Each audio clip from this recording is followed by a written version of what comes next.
Last two questions. The lady over here. I've been told that women in Islam wear a veil because in this way men will treat them respectfully. But I see the veil as a form of oppression because why should they have to cover themselves because of the weakness of men? Shouldn't they be treated with respect regardless? Could you please explain the veil, and did Mary have to wear a veil?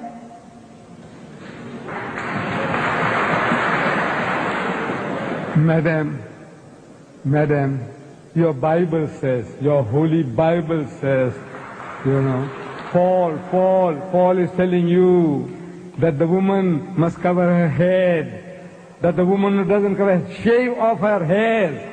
Your Bible says that.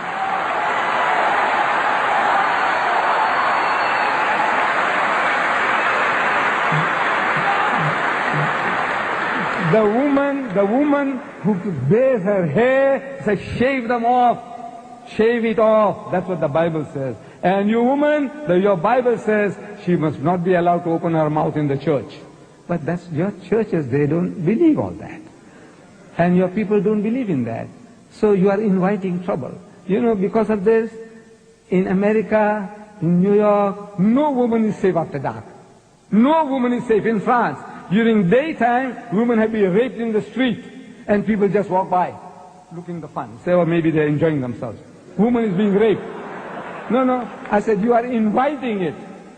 Look, this modesty, the nuns, you know, the nuns, Roman Catholic Church, nobody gives them a second look. If Mary, the mother of Jesus, came along, you won't give her a second look. But my dear sisters, those women on your Gold Coast at Scarborough and all that with bikinis and tangas and G-strings, look, sure.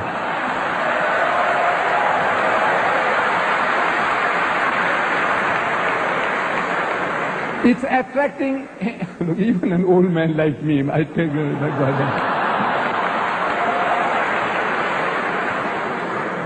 if I went there, I tell you, I'll be burning inside. I'm telling you, look, this is the nature of man. God made us like that. The thing that allures man more than anything on earthly existence is woman. Do you know that? I don't know. The Quran says, زُيِّنَ لِلنَّاسِ حُبُّ الشَّهْوَاتِ مِنَ النِّسَاءِ. Fear in the sight of men is the love of things they covet. Number one, مِنَ النِّسَاءِ, women. وَالْبَنِينَ, then sons. You know, I got 11 sons. I can make my own football team. You know you know, it makes me feel proud. I got 11 sons, you know, my own football team, my own cricket team.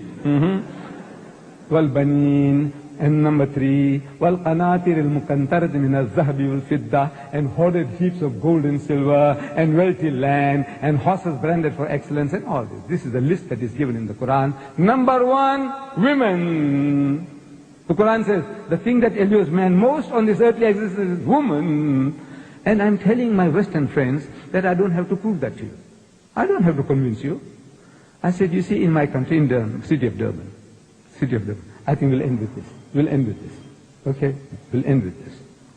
In the city of Durban, there is a firm called Lucian Motors. They sell second-hand trucks.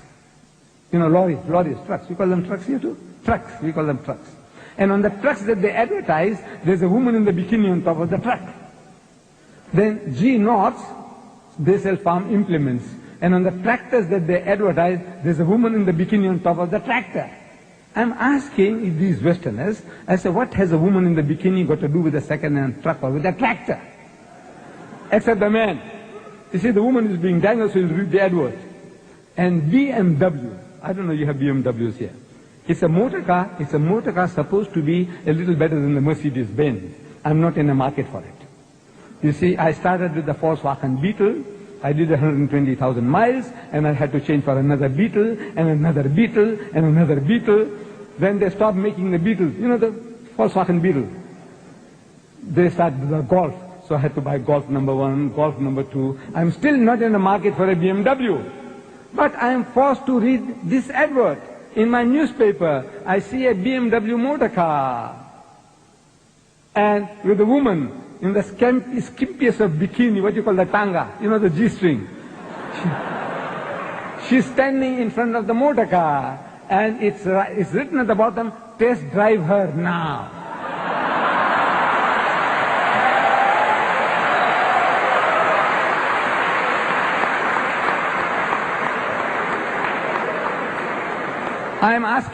I'm asking the woman of the car. The woman is buying the car. And her is underlined. Test drive her now.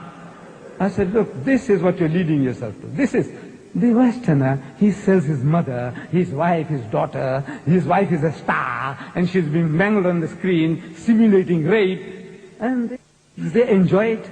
You enjoy your wife being simulated. It's not real rape, but you know it's simulated. You can see everything about it. She's being raped, your mother, your wife, your daughter. And you enjoy, your wife is a star. So, sick. No, alhamdulillah, praise be to God. We haven't come to that sickness yet, we Muslims. We try to keep away from it. This is your pleasure, your privilege.